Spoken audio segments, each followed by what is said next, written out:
Bienvenidos a quienes nos acompañan en esta charla. Café con autores le pusimos. Espero que puedan también ustedes servir su café. Vamos a platicar con mucho gusto con la escritora, profesora, amiga Cecilia Udave.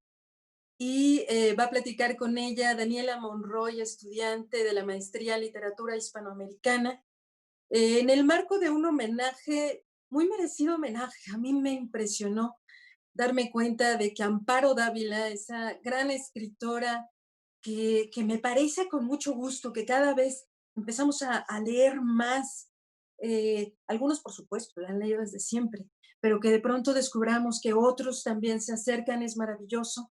Y me impresionó descubrir que con una obra tan importante quizá no tenía o no tuvo en vida el reconocimiento que pudo tener. Quizá lo decimos así, quienes amamos a los autores y quienes quisiéramos compartírselos a todos. En el caso de Amparo Dávila, la Universidad de Guanajuato le otorga el tercer premio Jorge Ibargüengoitia de literatura, con un jurado conformado por Genei Beltrán, Sara Poterrera y Claudia Gutiérrez Piña, que deciden que ella es la autora que este año, 2020, le toca ganar en el género de cuento, el premio Jorge Ibargüengoitia. Para rendirle homenaje se da esta charla. Los autores, este es un lugar común, pero lo tengo que decir, los autores se homenajean hablando de ellos y de ellos. Entonces le doy la palabra a Daniela Monroy, que nos acompaña aquí. Hola, Dani, adelante. Hola, buenos días, bienvenidos a todos. Muchas gracias por acompañarnos en esta charla con autores. Eh, Paso a presentar a Cecilia Udave. Cecilia es narradora, ensayista y doctora en lenguas romances por la Universidad Paul Valéry en Francia. Coordinó la maestría en estudios de literatura mexicana de la Universidad de Guadalajara de 2007 a 2014 y actualmente es profesora investigadora en el Departamento de Letras de esta misma universidad y miembro del Sistema Nacional de Investigadores. Ha publicado varios libros de ensayos como Sobre lo fantástico mexicano, entre otros, y el último de 2015, Diferencias, alteridades e identidad, narrativa mexicana de la primera mitad del siglo XX. Entre su obra creativa se destacan títulos como Registro de Imposibles, que es una colección de cuentos, Bestiaria Vida, con la cual ganó el premio de novela Juan García Ponce, y Técnicamente Humanos y otras historias extraviadas, que también son cuentos. Algunos otros títulos como Para viajeros imposibles, de microrelatos, En primera persona, Aislados, Microcolapsos. Escribe también cuento infantil y recientemente, en 2018, publica la novela Bobo. Ha recibido varios reconocimientos, entre los que destacan la mención honorífica por su libro de ensayos sobre lo fantástico mexicano y asimismo ha obtenido varias becas nacionales de creación, entre las que sobresale la beca Salvador Novo para jóvenes creadores. Ha sido traducida a varios idiomas y participado en antologías y revistas en México y en el extranjero. En 2016 se le otorgó la Cátedra América Latina en Toulouse, Francia, y en 2018 fue invitada de honor de la Cátedra Dolores Castro por la Universidad Autónoma de Aguascalientes. Buenos días, Cecilia. Pues, pues estoy muy emocionada y muy contenta de estar aquí. Siempre para mí es un privilegio hablar de Amparo Dávila. Agradezco a la Universidad de Guanajuato esta oportunidad y esta invitación tan generosa. Y también yo me uno a las celebraciones y a las felicitaciones en torno a la gran obra de esta escritora zacatecana y muy merecido el premio, ¿no? Creo que el jurado, un jurado muy valioso, escuchamos los nombres de todos ellos, reconocieron la obra de Amparo Dávila y bueno, pues estamos aquí para homenajearla precisamente como decía Elba, a partir de que somos sus lectores, sus estudiosos y también ha impactado en nuestra obra creativa. Así que pues adelante y empecemos el diálogo. Daniela, si Claro que sí. quieres, Tenemos preparadas algunas preguntas. Sí, tenemos preparadas algunas preguntas. Am, Podemos empezar de una vez con ellas para darle muy bien a esta plática. eh, am, Sí. Bueno, a ver.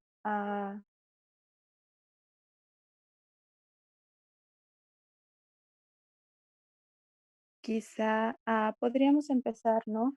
Este, preguntándonos, ¿qué hay en la narrativa de Amparo Dávila que nos permite observar su obra desde la mirilla de lo fantástico? Porque hay muchas otras perspectivas desde las cuales ha sido leída, ¿no? Pero no lo sé, ¿por qué considerar a esta escritora dentro de este género? ok. Em, bueno, cuando previamente estuvimos charlando, Daniela y yo sobre el tema, porque me di cuenta que lo conoce a profundidad. Me gustó mucho esta pregunta que me acabas de hacer y que de alguna manera discutimos en su momento, ¿no? Yo creo que sí, durante mucho tiempo se estuvo hablando de Dávila siempre como una escritora del género fantástico, porque también en México se privilegia mucho la escritura en tono realista, vamos a decirlo, y de pronto todo aquello que no encaja perfectamente en esa realidad pactada socialmente implica un problema de clasificación. Ahora, también está el problema de las etiquetas en torno a escritoras cuyas escrituras es como un cruce de géneros. Y sobre todo en el siglo XXI, en donde ya estamos totalmente hablando de la hibridez. Cada vez es más difícil poder clasificar a alguna escritora o algún escritor en determinada línea, pero sobre todo a las escritoras que son las que están innovando y constantemente creando estos cruces de género. Los relatos de Amparo Dávila, sí, a veces son fantásticos, donde generalmente sí hay una constatación de lo mismo, de lo insólito, vamos a decir, de lo inexplicable, más allá de que sabemos que todo es una puesta en escena metafórica o alegórica, ¿sí? En sus cuentos. Pero otras tantas, yo creo que es siniestra, ¿no? Entonces, este sentido de lo siniestro, finalmente entendido como lo señala Freud, sí, me atrevo a citarlo, que lo siniestro se da frecuentemente y fácilmente cuando se desvanecen los límites entre la fantasía y la realidad. Cuando lo que habíamos tenido por fantástico aparece ante nosotros como real.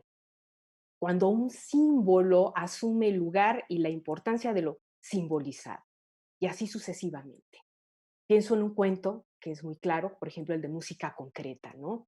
Sobre una obsesión o una histeria compartida que recae sobre una costurera, donde tanto Marcela como Sergio este, la proyectan como un sapo. ¿Sí? Entonces, Ujú. yo creo que aquí hay una linda hibridación entre lo siniestro y lo fantástico que puede dar esas claves. Pero Amparo Dávila es muy siniestra.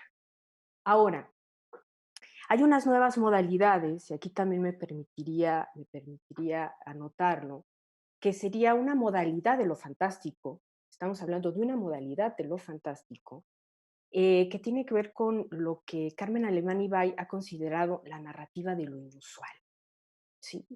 Recientemente refiriéndose a autoras cuyos textos aparecen a finales del siglo XX y todo lo que va del siglo XXI. Pero destacando en alguna vez conversando con ella que Amparo Dávila bien pudo ser una de las precursoras de esta narrativa de lo inusual.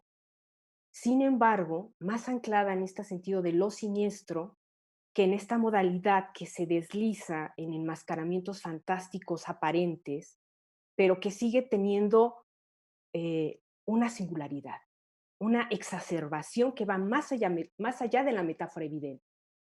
Es decir, que posibilita, ¿sí?, la vacilación insólita, la ambigüedad que es propia de lo inusual.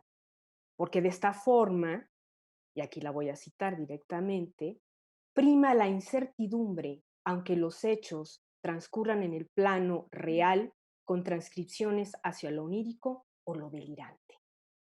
Cuando yo escuché esta propuesta de la catedrática española Carmen Alemán Ibay, dije que hay muchas escritoras que ya estaban trabajando sobre esta línea, ¿sí? Es decir, que estaban como abriéndonos las puertas a las nuevas generaciones que se insertan en este tipo de, digamos, de líneas. Entonces podemos decir que Amparo Dávila tiene varias perspectivas sobre las cuales se puede acercar uno críticamente, desde la modalidad de lo fantástico más tradicional, desde lo fantástico con diversas modalidades, desde este insólito que se aproxima más hacia lo siniestro, o desde lo inquietante también, que también es otra manera de eso, es una narrativa inquietante. Sin embargo, creo, Daniela, que más allá de ubicar el umbral de su obra con una certeza así que no nos permita salirnos de ahí, al margen de todos los errores que podemos encontrar al momento de clasificarla en un género específico, sí podemos decir que su obra se ampara bajo los discursos del Ujú, insólito. Es decir, lo insólito ahora como una especie de paraguas que puede cobijar diferentes géneros y que permite, porque lo insólito no es un género, sino es una perspectiva para representar la realidad. Y creo que Amparo Dávila escoge lo insólito, el acto imaginario exacerbado, para representar la realidad.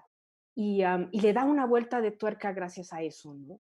Al escoger, digamos, este género específico de lo fantástico, en la que generalmente se encasilla, pero esta perspectiva de lo insólito, eh, podemos decir que se puede considerar por ello una de las escritoras más importantes, porque le da una vuelta de tuerca al espacio femenino también, mediado por la literatura no mimética. Es decir, ya no representar a las mujeres desde la realidad, sino desde otros espacios a los que siempre hemos sido condenadas, ¿verdad? Recuerden que las mujeres siempre tenemos relaciones privilegiadas con los demonios, somos las causantes de los terrores, somos los detonantes de todo lo fantástico, y que todo eso está en la obra de Amparo Dávila, por supuesto, ¿no? Pero es a través de esta escritura singular e inquietante, ¿sí? Que logra crear excelentes atmósferas para que sus personajes femeninos puedan liberar su otro yo. ¿Y cuál es su otro yo? El monstruoso. Sí, pero ese yo monstruoso y esos seres fantásticos son los que producen la catarsis y la toma de conciencia del ser reprimido. Somos monstruosas porque somos reprimidas, porque nos tienen reprimidas. Dávila consigue maravilloso. despertar esa identidad sofocada, vamos a decirlo así, o rechazada de las mujeres dominadas por las imposiciones sociales de la época en la que le tocó vivir.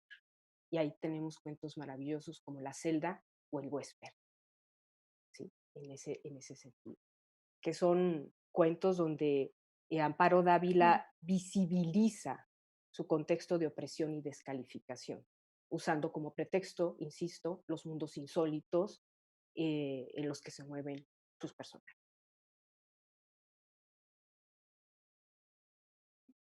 bueno, qué maravilloso, ¿no? No lo había pensado desde la perspectiva de lo insólito, o con el nombre de lo insólito, pero claro, tiene mucho sentido, porque una de las delicias de Amparo Dávila o de leer Amparo Dávila es que su narrativa sobre todo se sitúa como si fuera una especie de un territorio nebuloso, ¿no? Que roza al mismo tiempo distintas fronteras, ¿no? Toca lo fantástico, pero también lo macabro, lo siniestro, ¿no? Y no te queda encerrada en una sola categoría, sino es como una neblina, lo atraviesa todo y va de un lugar a otro. Y esa es una de las riquezas de Amparo Dávila, que permite, deslizarte por diferentes o que difumina las fronteras, ¿no? También, las clásicas fronteras de la vida y la muerte, el sueño y la vigilia, este, no lo sé. Me parece maravilloso y que, bueno, es muy enriquecedor ahora conocerlo bajo el nombre de lo insólito, de esta perspectiva. Sí, yo creo que ahora con el grupo de investigación que a cargo de Natalia Álvarez Méndez de la Universidad de León, España, están trabajando las perspectivas de género, pero también la cuestión de lo insólito, ¿no? Este grupo que ha descubierto que lo insólito permea muchos de estos géneros literarios que se consideraban de pronto bastante determinados por ciertas características tradicionales. Pero también, por ejemplo, el grupo de David Roas, que estudia lo fantástico, también ha dado cuenta de la evolución de lo fantástico, ¿sí? También lo fantástico va evolucionando, no se estanca. Estamos, por ejemplo, hablando de Amparo Dávila, de un fantástico, o de un insólito, de un siniestro, de un inquietante, o de todo ello que se entrelaza, pero desde un contexto social específico que desde ahí enuncia una realidad. Entonces, ese fantástico no es el mismo fantástico en el que se está enunciando ahora la realidad, pero Amparo Dávila fue una de las pioneras. Yo creo que por eso su prosa puede ser ambivalente, como lo acabas de decir, y puede moverse en en distintos registros dentro de esta realidad pactada, y digo pactada, porque ya sabemos que Ujú. tenemos una realidad y sobre esa realidad jugamos, sobre todo los que nos gusta este tipo de escribir sobre estas líneas, digamos, no miméticas, y se puede considerar fantástica o insólita, porque además sus textos nacen de un profundo extrañamiento. Yo creo que cuando uno lee Amparo Dávila siente ese profundo extrañamiento terrorífico, siniestro, acaso maravilloso en Sí. algunas ocasiones, como en Alta Cocina, ¿no? Que por eso no nos extraña que sea un niño el que se maraville ante este platillo siniestro, terrorífico, lleno de extrañamiento y que nunca sabemos esas criaturas de dónde son, a qué responden, etcétera. Entonces, que puede ir por ahí, ¿no? Pero que va más allá y que por eso altera la cotidianeidad, ¿no? Todo está muy bien hasta que sabemos que se las van a comer y que sufren y que chillan y que todo esto, pero todo transcurre en un ambiente cotidiano y esto Sí. rompe su normativa, ¿no? Nos inunda la conciencia a través de ambigüedades, eso me encanta. Tomamos conciencia gracias a las ambigüedades. Lanza distintas perspectivas para leer la realidad en distintas direcciones, contrarias a la norma, al canon establecido.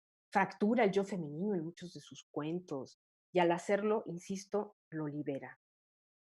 Pero hay algo que no se ha dicho tampoco, que también confronta a lo masculino. Por primera vez leemos en Amparo Dávila cómo las mujeres pueden representar lo masculino.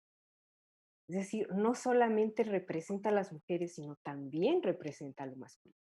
Hay muchos personajes masculinos y está hablando de sus comportamientos desde cómo las mujeres vemos esos comportamientos.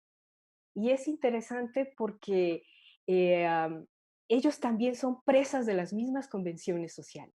O sea, no los sataniza, sino los ve también como confinados a las mismas representaciones patéticas a las cuales también están las mujeres condenados. Estoy pensando en al final de una lucha, o en muerte en el bosque, o el boleto a cualquier parte, ¿no? Eh, Desde esa perspectiva pues, de mujer, que eso es lo que me encanta, desde ahí representa lo masculino sin acusarlos, sino demostrándoles simplemente que, que ellos también están atrapados en estos convencionalismos sociales y que aparte de todo eso, también son unos neurasténicos, que me encanta la palabra que ella utiliza ahí. No solamente las mujeres son neurasténicas, también ellos son histéricos y neurasténicos, porque están defendiendo a capa y espada estas convenciones donde tienen que hacer una representación específica de la masculinidad a pesar de que se resista, ¿no? Y a mí hay un cuento, el de música concreta, me encanta, para todos los que nos están escuchando. Marcela jamás le pide a Sergio que vaya a confrontar a la costurera, mucho menos que la mate, de modo ya, si no lo han leído, pero bueno, después de esto, cuando lo lean van a entender quizá un poco mejor. Él se histeriza, ella simplemente le dice que escucha un sapo ahí por su ventana y que no duerme y que el marido tiene un amante y que ella está destrozada, se desahoga con el amigo. Y el amigo parece que tiene la obligación de volver a llevar el orden a la casa de Marcela. Y lleva el orden a la casa de Marcela a través de un acto violento de descalificación, porque las mujeres, la amante es la mala. O sea, nunca se cuestiona a Luis, el marido, sino es la costurera, la que acaba siendo un sapo y hay que animalizarla, por supuesto, para que la pueda matar. Entonces, todo esto en la obra de Amparo Dávila, cuando yo lo descubrí, dije, qué mujer más inteligente, porque de pronto parece que no está pasando nada. Incluso ellos lo leyeron como, ay, pues estas pobres mujeres locas. No, locas de cordura. Es decir, estaban dándose cuenta de todas estas situaciones que estaban pasando. Entonces, por todo ello, creo que Amparo Dávila abrió y es un parteaguas. Ella, como en su momento Elena Garro, como también lo será Inés Arredondo, Adela Fernández, como muchas otras escritoras, desde cualquier enunciación, tanto realista como fantástica, para no entrar en exquisiteces, digamos, de ubicación, están enunciando.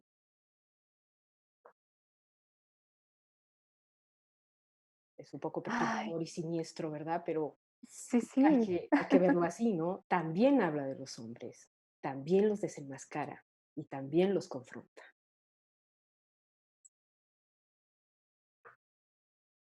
Ay. Hace un rato hablábamos de que hay varias modalidades de lo fantástico, ¿no? Y en ese sentido también muchas denominaciones y en cada autor funciona de manera distinta. Insistiendo un poco sobre este tema, ¿cómo podríamos definir lo fantástico davidiano? Que creo que también ya hemos hablado de eso, ¿no? A lo largo de esta charla. Pero ¿hay alguna particularidad que te gustaría resaltar? Bueno, además de todas las cosas que ya mencioné, que ya ven cómo me emociono cuando hablo de Amparo Dávila, de verdad sí la considero un faro, sí creo que es una, pues una maestra, vamos a decir, de muchas escritoras sin haberlo querido, que esas son las mejores maestras, ¿no? Las que enseñan sin ir enseñando. Yo encuentro una actitud poética en su obra. Yo sé que ella era poeta, pero es una diferencia. No tiene que ver con su poesía, sino una actitud poética en su trabajo. Es una poética personal que, vamos a decir, que construyó una voz eh, um, sin mirarse en el espejo del canon masculino. Es decir, ella nunca masculinizó su voz, nunca. La leemos y estamos leyendo una perspectiva totalmente desde el ángulo de haber nacido mujer y de cargar con todo el peso social que eso significa y con toda la tradición y con todas las cadenas o no que eso implica en un país conservador y patriarcal de los años 40 y 50, ¿no? Entonces, eh, y desde ahí Amparo Dávila, y esto es lo mejor de todo, volvió corpóreos los temores sociales que enfrentó lo femenino. Los volvió, les dio cuerpo, y nos entrega de esa manera. ¿Y cómo los vuelve corpóreos, vamos a decirlo? Pues mostrificándolo, o rodeándose de entes indefinibles e insólitos, como en el cuento del huésped, ¿no? Que es maravilloso precisamente porque está ahí, se vuelve corpóreo ese miedo, ese temor, o sea, es un doble distorsionado del marido, por supuesto. El marido se va, pero deja a ese ser ahí monstruoso, a ese huésped, además también el hecho de que sea el huésped, todo lo que implica el mismo nombre, ¿no? O sea, el que va y viene, el que está ahí, pero que nunca está, como sucedía en cantidades de familias y hogares en ese tiempo, ¿no? El hombre podía ir y venir, era un ser de tránsito y la mujer siempre estaba estática, ¿no? O en el caso de Moisés y Gaspar, también, que aquí, aunque no hay personajes femeninos, sí sabemos la carga que se lleva del hermano, pues entonces yo llevo las cargas del hermano y si yo me muero a ver a quién le dejo esa carga y así sucesivamente. O el espejo, de otro cuento tan perturbador, donde madre e hijo son tragados por el espejo, es decir, tragados por las mismas representaciones que ellos han representado todo el tiempo en su relación, porque hay que recordar que durante esos años también había se idolatraba a la madre, lo podemos ver en muchos aspectos de la literatura, del cine, bueno, del ámbito cultural, ¿no? Ahora, o también ya en textos mucho más próximos, por ejemplo, en Árboles Petrificados, el cuento del último verano. También es terrible. O sea, ahí hay un franco rechazo a la maternidad. O sea, ya Amparo Dávila se atreve a decir, no quiero ser madre otra vez. Sí, Y, sí. y el alivio que le da, o sea, que le produce la pérdida, y que lo dice y lo enuncia, y después el autocastigo, claro, porque tiene que venir el autocastigo. Todavía no está en el momento de esta liberación, pero ya hay una enunciación de rechazo.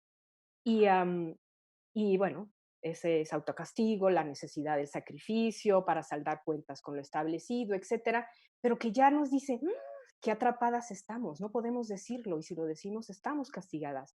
También pone en escena, como te digo, la relación de lo masculino, que siempre está en conflicto con lo femenino por una serie de mediaciones patriarcales, es decir, de comportamientos y de normatizaciones, como es el matrimonio, el noviazgo, y nosotros la buena hija, la buena esposa, la buena madre, y todo esto es representado como monstruoso, ¿no? Como, y lo más importante es que Amparo Dávila nos dice que la sociedad ha invadido nuestra intimidad, que no tenemos intimidad, que nuestra intimidad está regida por ella, ¿no? Que no tenemos autonomía. Y por eso tantos innombrables y tantas cosas que no se pueden decir en la obra de Amparo Dávila. Perdón si Y me por emociono. eso no, no, no, es perfecto. Por eso, también en la mayoría de sus cuentos suceden en espacios herméticos, cerrados, en la intimidad de una habitación, de una casa, ¿no? Y que, incluso los críticos han llamado que Dávila escribe sobre el infierno de lo cotidiano, ¿no? No es lo que sucede allá afuera, sino también es dentro y Pero en el ahí, propio cuerpo, claro, ya ¿no? hablaremos de cómo trabaja la cuestión del cuerpo. Pero hay algo que acabas de decir, Daniela, que me parece muy interesante. Siempre dicen la señora de la casa. Sí, claro, la señora es de Sí. la casa, por supuesto, pero la casa no es de la señora, porque las casas nunca son de las mujeres. Tienen espacios específicos y uno diría, ¿qué es la cocina? Ni siquiera la cocina es el espacio de las mujeres. Y Amparo Dávila abre un espacio que sí le pertenece a las mujeres y que aparece recurrentemente en muchos de sus cuentos, y es donde se traman, donde se hace todo, se trama, digamos, o se confabula para una especie de liberación, el jardín. Las Mm. mujeres tienen el jardín, tienen su jardín secreto. Y recuerden, por ejemplo, en el cuento de El huésped, cuando Guadalupe y la dueña de la casa, ¿dónde van a tramar aquello? En el jardín. Y que de pronto le dice Guadalupe, ¿no? Pero señora, nosotros estamos aquí solas. Sí, solas, pero con un odio. Entonces eso es increíble. Son esos pequeños diálogos, esas pequeñas salpicaduras textuales, vamos a decir, que verdaderamente despiertan a un lector atento. Nadie se hubiera podido decir que estaban llenas de odio y que en consecuencia iban a actuar. Y después vemos en otros el jardín de las tumbas, bueno, hay muchos otros espacios abiertos, pero particularmente el jardín, en donde ellas, y donde todavía somos, todas las mujeres tenemos un jardín secreto, es muy curioso, y que viene desde una tradición, ojo, no es una tradición que instaura Amparo Dávila, sino que es una tradición que ella vino también en sus lecturas descubriendo en los textos, ¿no? Y que si hacemos un seguimiento y una historia del jardín en relación a las mujeres, pues es nuestro espacio. Incluso de las casas embrujadas no están embrujadas por las mujeres. Sí, ya hay un ente ahí malévolo que las posee y que las enloquece, pero el único refugio cuando se sienten saliendo, cuando están fuera de la casa, están bien. Entonces, es curioso, ¿no? Cómo Amparo Dávila también continúa esta tradición dentro de los espacios.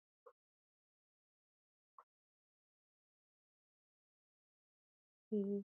Bueno, yo creo que muchos, si no es que casi todos los cuentos de Amparo Dávila, como ya habíamos, o como ya habías comentado hace un rato, se sostienen en la ambigüedad, en la indeterminación, en todo esto que es innombrable, ¿no? Muchas veces, o no lo sé. ¿Podrías hablarnos de la importancia de ello en la obra de Amparo Dávila?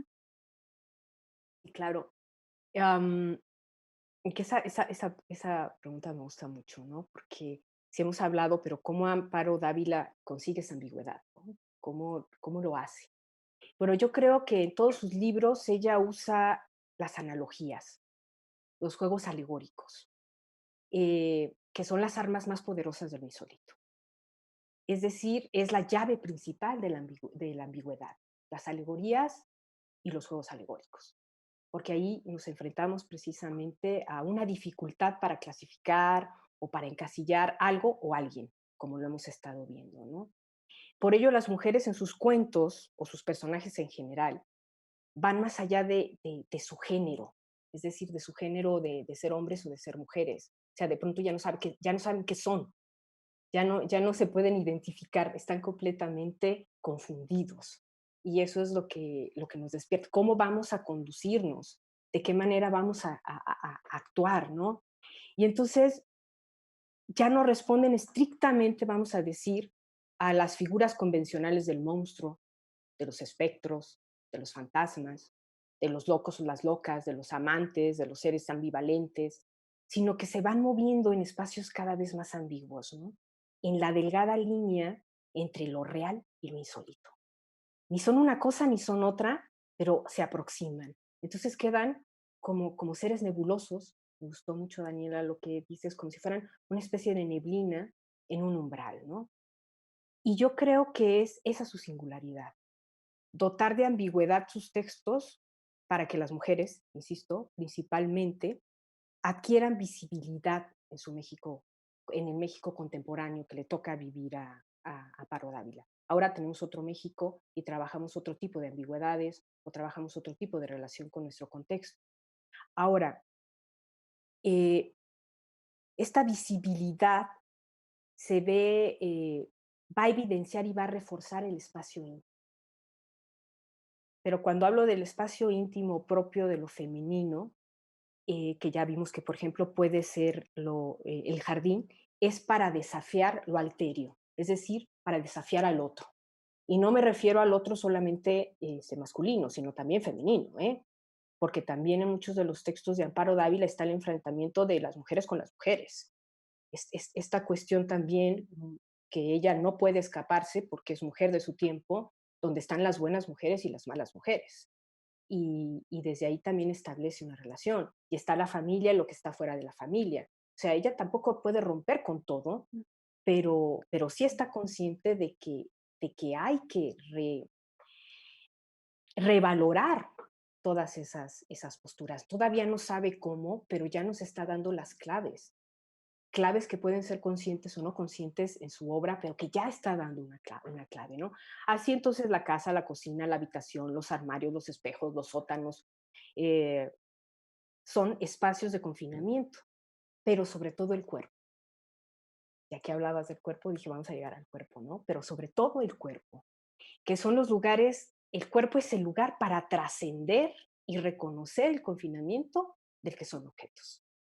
¿Sí? ¿Cuál es el primer triunfo de la mujer real dentro de todo este movimiento de la liberación femenina? El decir, mi cuerpo me pertenece y yo puedo hacer con mi cuerpo lo que yo quiera. Y lo que yo quiera implica lo que yo quiera. Imaginen lo que ustedes quieran hacer. Puedo someterlo o puedo liberarlo, pero es mi cuerpo y es mi decisión. Y yo creo que ya lo estamos viendo en la obra de Amparo Dávila, ¿no? En La celda, por ejemplo. Ella decide, prefiere quedarse encadenada a esta ilusión del castillo, de ese él, a cumplir con un matrimonio que no quiere, prefiere vivir una fantasía por más siniestra y espantosa que sea, por ejemplo, sin entrar en detalles, pero es un cuento interesantísimo para analizarlo, pero finalmente, al reconocer ese confinamiento del que son objetos y al buscar su cuerpo como un espacio de liberación, eh, los dota de halos fantásticos. Y para hacerlo todavía más evidente, los reviste de monstruosidad. O sea, somos monstruosas porque finalmente vamos a aceptar que no podemos ser los ángeles que dicen que somos, ¿no? Que somos ambivalentes, que somos muchas cosas. Y obviamente la mostrificación del cuerpo tiene que ver con esta necesidad de proyectar al otro que no son seres etéreos, ni tampoco intachables, sino que se pueden permitir deslices dentro y fuera de lo cotidiano, ¿no? Es decir, la imaginación. Aunque Amparo Dávila todavía no, en sus textos no vemos una puesta en escena real de una postura sexualizada de sus personajes, ya hay algunas insinuaciones ahí también de esta necesidad de la liberación del cuerpo, no solamente en su sentido más convencional, sino también en su sentido más íntimo, ¿no? Y por supuesto, el cuerpo siempre va a ser receptáculo de todos los miedos y de todas las pasiones más bajas y de todos los deseos reprimidos. Y por eso se mostrifican, se vuelven monstruosos, ¿no? Porque no pueden liberar ni el deseo, ni las pasiones, ni los miedos. Estaba pensando, por ejemplo, en Griselda, ¿no? En esta imagen al final de esos ojos multiplicándose y invadiendo todo, ¿no? Creo que sería, no sé, interesante. Sí, no, lo acabas de decir. O por ejemplo, también estoy pensando en el final de una lucha, qué terrible los ideales masculinos, ¿no? Cuando está Durán tomándose quitado de la pena su café y se ve pasar a sí mismo con una rubia. O sea, puede haberse visto pasar con cualquier otra mujer, pero tenía que ser con una rubia. Entonces, hay también mucho humor socavado ahí en la obra de Amparo Dávila, que ya cuando uno lo lee, pero es un humor que a lo mejor solamente pueden entender las mujeres, porque nos da risa todas digamos, eh, um, como convenciones de masculinidad de ese tiempo, ¿no? Por eso el final de una lucha, uno tiene que ser el vencedor. Y ahí está la otra pobre mujer en la casa, la que ya no quiere, la que no se parece al ideal y, bueno, que al final no quiero comentarles este texto porque si no lo han leído, que es fabuloso, ¿no? Y el de Griselda, que es terrible. Y están muchos otros textos que si uno empieza a ver otras claves de lectura, empezamos a descubrir que verdaderamente Amparo Dávila así como la veíamos, discreta, como siempre es la buena literatura, discreta, que se va permeando poco a poco, que va liberando de manera paulatina esas otras lecturas, que tiene muchas capas y que sobre ellas se puede leer. Y, ya sabía que estaba denunciando muchas cosas.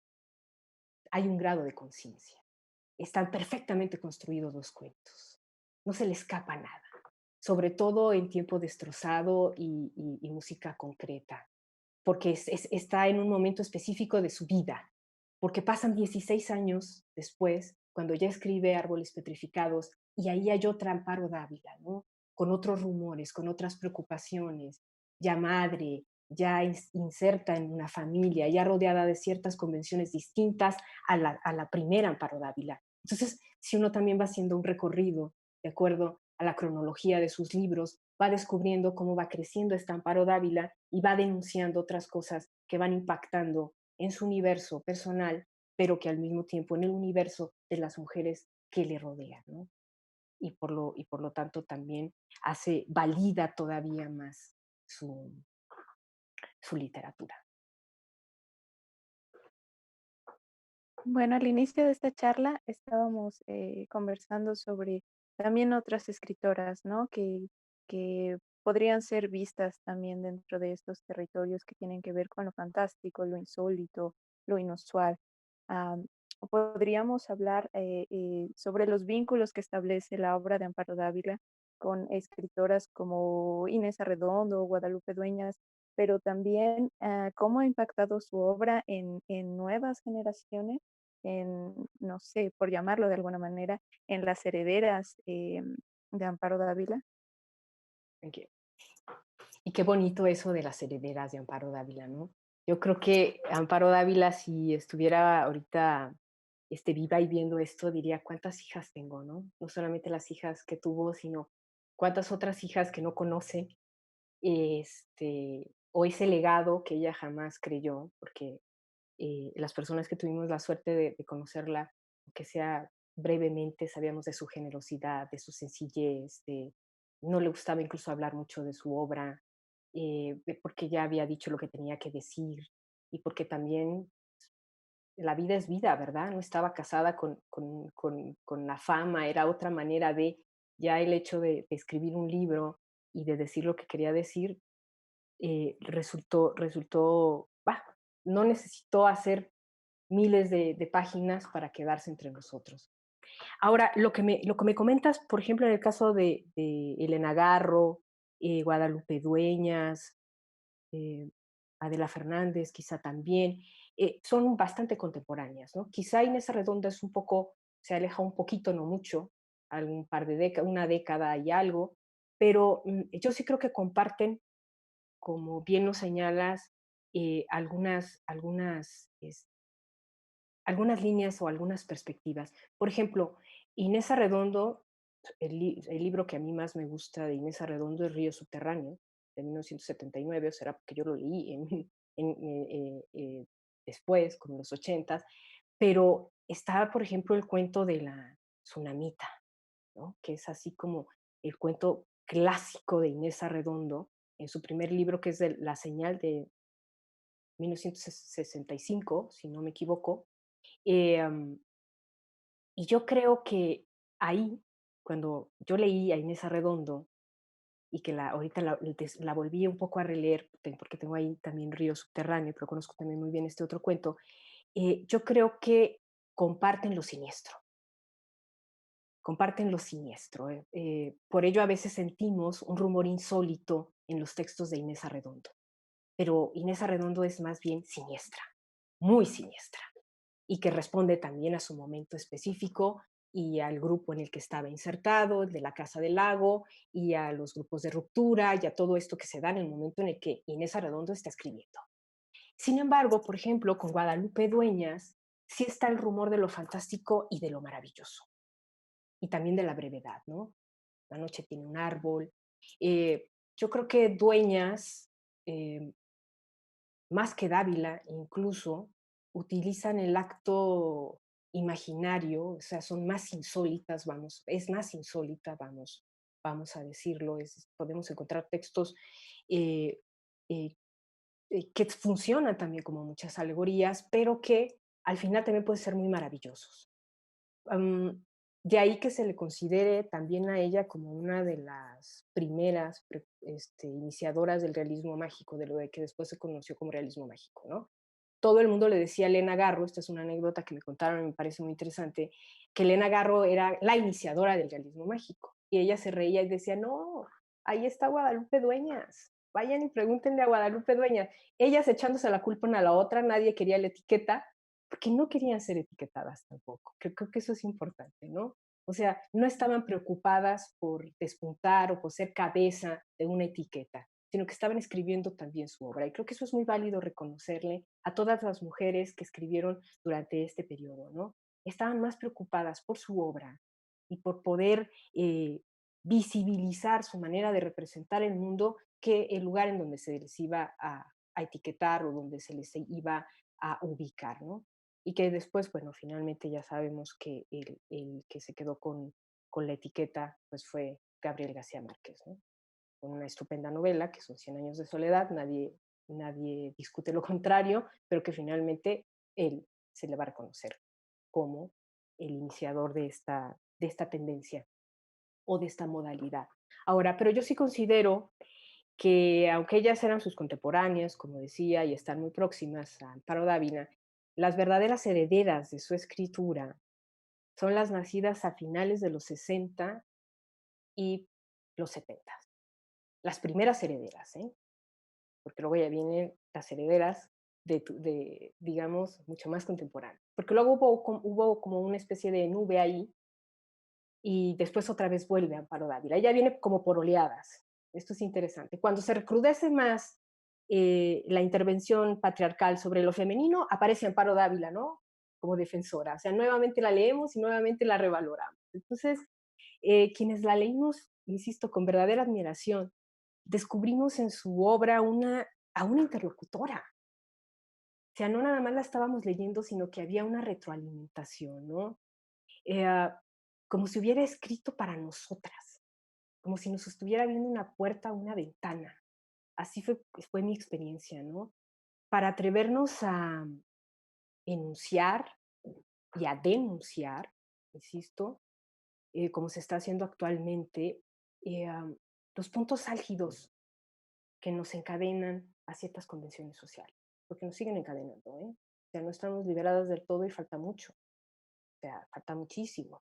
Pero ya estos pronunciamientos que ya venían desde ahí eh, se dan en la obra de Amparo Dávila. Y también hay otra cosa que me encanta. Su literatura nos hermana a todas las mujeres. O sea, ella no hizo un grupo, sino que las escritoras la fueron leyendo y fueron compartiendo sus perspectivas, sus preocupaciones, y de ahí que de pronto muchas de estas escritoras que la siguen, voy a dar algunos nombres, ni siquiera nos conocemos entre sí y vemos el rumor de Dávila y vemos también el rumor de muchas de las preocupaciones. Es decir, nuestra obra también se va a interrelacionar, porque lo decía en la entrevista que me hizo Mónica Manstein, que si las mujeres habláramos más entre nosotras mismas, nos daríamos cuenta que nuestros problemas son los problemas de todas. Y no son esos problemas que tenemos que ocultar debajo de la almohada o encerrarlos en el armario con la señorita Julia, ni nada de eso, sino que los vivimos constantemente. Entonces es a través de la lectura, yo creo que gente como Cristina Rivera Garza, Guadalupe Nettel, Socorro Venegas, Daniela Tarazona, Karen Chasek, Viviana Camacho, Ileana Vargas, eh, Lola Ancira, Atenea Cruz, me incluyo yo entre ellas, estas últimas tres mucho más, bueno, estas últimas dos mucho más jóvenes, de pronto nos leemos y nos, y nos gustamos, o sea, es decir, nos gusta lo que se está escribiendo. ¿Por qué? Porque nos identificamos. Y todas ellas han leído a Patti, ¿sí? Y le deben más o menos, pero ahí hay algo de ella, como de todas las mujeres de su generación, ¿no? Y, y creo que los ecos de esta gran escritora zacatecana están en nosotros. ¿Y por qué digo ecos? ¿No? Y con esto me gustaría cerrar esta pregunta, porque siempre se habla de influencias, ¿no? Ah, es que se parece a Amparo Dávila, o es que se parece a tal escritor y todo. Deberíamos entender que todo se ha escrito y que siempre hay rumores o ecos en la literatura de los otros, pero es como un eco, es decir, ese escritor es una pared sobre la cual rebota mi voz y después me regresa una onda sonora que es mi voz y al mismo tiempo es diferente también. Y es así como me voy enriqueciendo. Y eso es lo que va a dar mi singularidad, la manera que yo tengo para hacer de esa intertextualidad que nutre la obra de cualquier escritor mi propia singularidad. Es decir, están ahí, pero al mismo tiempo también está mi voz. Y mi voz está creando también otra voz que quizá después pueda ser una pared en la cual golpee otro escritor y siga resonando y siga enriqueciendo la obra. Entonces, ver eso no como un problema y siempre estar diciendo, es que se parece a tal, se parece aquí, se parece allá. No, Amparo Dávila no es Cortázar. Y qué bueno que no es Cortázar, porque ella tenía otras preocupaciones y porque ella quería hablar de otras cosas y porque se validó sola y no necesitó que la validaran. Yo recomiendo el libro de Nitro Express, por ejemplo, que hizo Jonathan Minila, el de Árboles Petrificados, porque ahí viene además de que hay algunas opiniones de autores y autoras que valoran la obra de Amparo Dávila, también vienen las cartas de Cortázar a Amparo Dávila, ¿no? Y ahí analizando las cartas uno puede entender muchas cosas. Te decía él, si quieres yo, mándame un libro y yo te lo puedo como tallerear o algo. Nunca le mandó nada, que sepamos, ¿eh? O sea, seguramente estaba de lo que estaba haciendo, de lo que quería hacer, o también su ruta, por hablar de esto, de que dicen, es que tiene influencias de Cortázar. Pues no, no creo que nada más de Cortázar, sino de muchísimos otros autores que tuvo que haber leído en su momento y que al final, como puede ser influencia de muchas de nosotras, era un eco, son ecos que están ahí y como ecos, finalmente van desapareciendo poco a poco hasta que queda la voz propia, ¿no?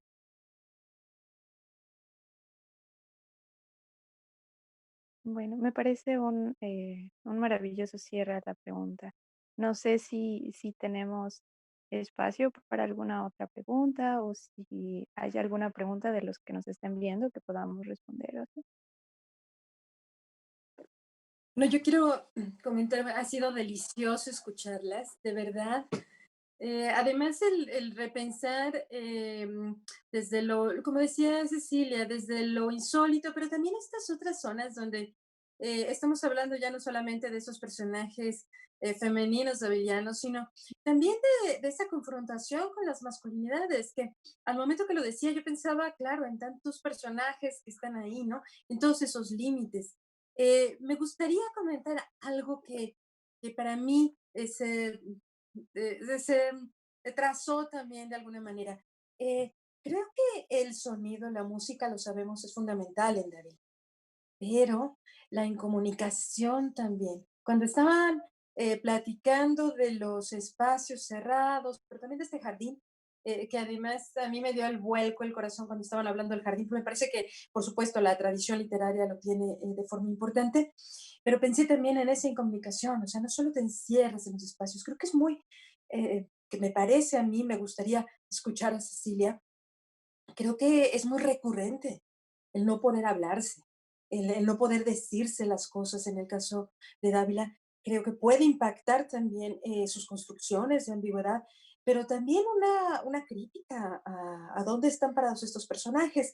Eh, Así lo veo yo, pero me gustaría saber cómo lo ve Cecilia, específicamente este punto, la incomunicación. Bueno, ahora que lo estás comentando y que hablabas también de la cuestión de la música y todo esto, bueno, la música también ha sido una aliada importante a lo largo de los siglos de las mujeres, ¿no? Era a través de la música que también podían liberarse, aunque nunca llegara a ser las grandes intérpretes, vamos a decirlo, pero bueno, la música estaba en casa y de alguna manera se podía establecer un vínculo como con el jardín.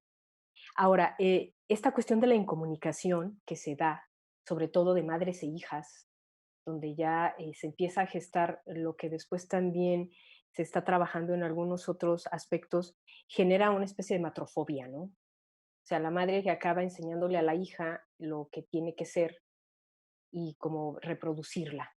Entonces, la incomunicación nace primeramente, ya no hay comunicación necesariamente con lo masculino, por ejemplo, porque sabemos que son paredes y se tiene que cumplir ciertas cosas.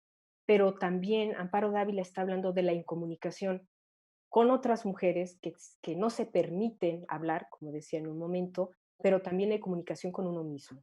Entonces, al no querer aceptar ciertas situaciones que son verdaderamente obvias dentro de los textos, recurren entonces a lo drástico, al asesinato, a la locura, a la negación, al autocastigo, a todas estas cosas que están. Entonces, creo que la crítica de Amparo Dávila en ese sentido es todo lo que nos provocamos porque no nos hablamos ni siquiera a nosotros mismos. No podemos establecer un diálogo con el otro si antes no hemos establecido un diálogo con nosotros mismos. Todos los personajes de Amparo Dávila femeninos tienen un doble confinamiento, ¿no? El confinamiento exterior social, pero también el confinamiento propio que responde a un miedo que va más allá de posibilitarlas a, a entrar en relación con otras mujeres y hablar. O sea, cuando las mujeres hablan entre sí, que son muy pocas veces en los textos de Amparo Dávila, si uno se detiene a ver qué tantas veces dialogan las mujeres entre sí, es poco.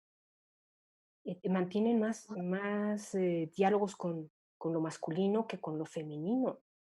Incluso las hijas están también supeditadas a hablar solamente con la madre o con el padre o con el hermano, con el amante pero nunca están rodeadas de otro tipo de mujeres. O sea, yo pienso que todavía Amparo Dávila, a pesar de que ha sido estudiada en las últimas, vamos a decir, 2 décadas de manera recurrente, todavía tiene muchísimos espacios sobre los cuales se puede trabajar, porque cifró muchas cosas ahí, consciente o no conscientemente de lo que estaba haciendo. Creo que hizo una radiografía de las mujeres de su tiempo, y eso es lo valioso, que al verlas nos vemos, y si nos vemos, entonces nos empezamos a animar a cambiar algunas cosas, ¿no?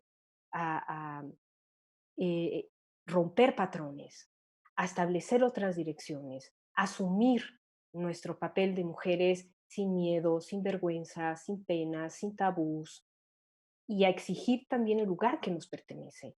Es decir, también tenemos un lugar privilegiado, y también tenemos un lugar importante dentro del contexto de la literatura, de la sociedad, de las artes, de la política, de todo. Porque más allá de eso, somos personas que queremos entrar en relación con un universo que no nos determine genéricamente, que no solamente seamos las madres, las esposas, las amantes, las hijas, ¿sí? Desempeñemos labores domésticas, etcétera. Y, esto viene muy bien a una pregunta que está en Facebook, donde te dicen, Cecilia, bueno, dice así, fuera de la academia, la crítica contemporánea está lista para entender la literatura de Amparo Dávila, para captar esas sutilezas, esos giros, esos pronunciamientos por lo femenino, lo masculino, por la dualidad de los géneros. Ujú. Los vamos a preparar para eso. Los vamos a preparar desde la academia, que a veces es tan despreciada, desde la escritura, que no tanto, pero que también desde la escritura femenina a veces tampoco es muy tomada en cuenta. Los vamos a preparar para ello. Estamos trabajando en ello. Y yo creo que por eso ahora, en el siglo XXI, es el siglo de las mujeres. Se está demostrando, ¿no? Se están atreviendo, están haciendo cosas, o estamos haciendo cosas distintas. Ya no tenemos ese miedo. ¿Y por qué? Porque ya nos tenemos la una a la otra. Ya no somos enemigas, ya no somos rivales, ya somos compañeras, y estamos trabajando también para ello. Falta mucho, ¿eh? No estoy diciendo que todas las mujeres lo vean desde esa manera, pero todo cambio se va haciendo de a poco.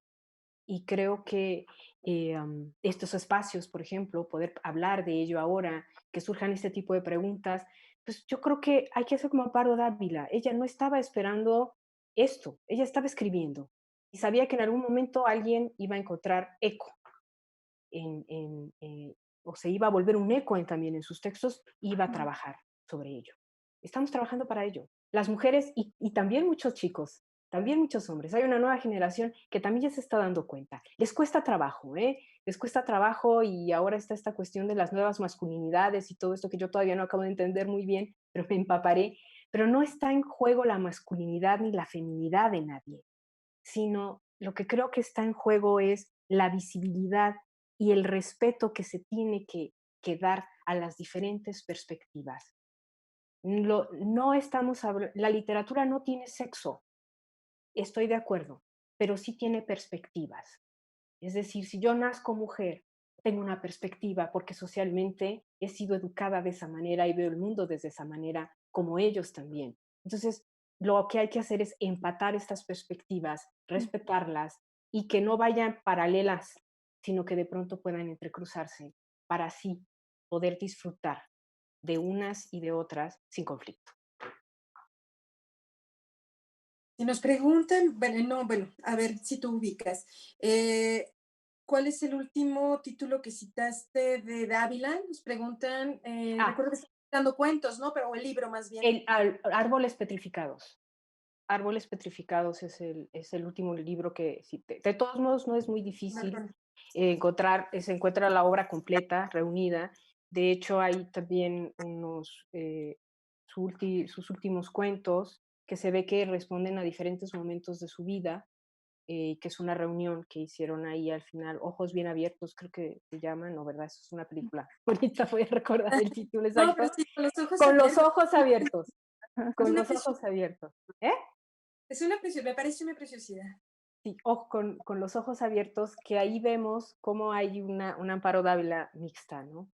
Y podemos ver que son textos que quizá Ujú. responden a diferentes momentos. Entonces, es un libro que es poco estudiado, bueno, es un apartado que es poco estudiado, porque solamente tiene cinco textos, pero que no responden necesariamente al siglo XXI, vamos a decir, ¿no? Que fueron escritos plenamente en el siglo XX. Pero toda su obra está aquí, se lee de manera muy, muy agradable y sobre todo hay que leerla también con los ojos bien abiertos para seguir con su último, o sea, no leerlo en el umbral solamente de un género específico, sino en lo insólito y aquí rebasando un poco incluso lo insólito en su sentido más estricto, sino como una mujer que verdaderamente hizo una muy buena lectura de la mujer y del hombre de su tiempo,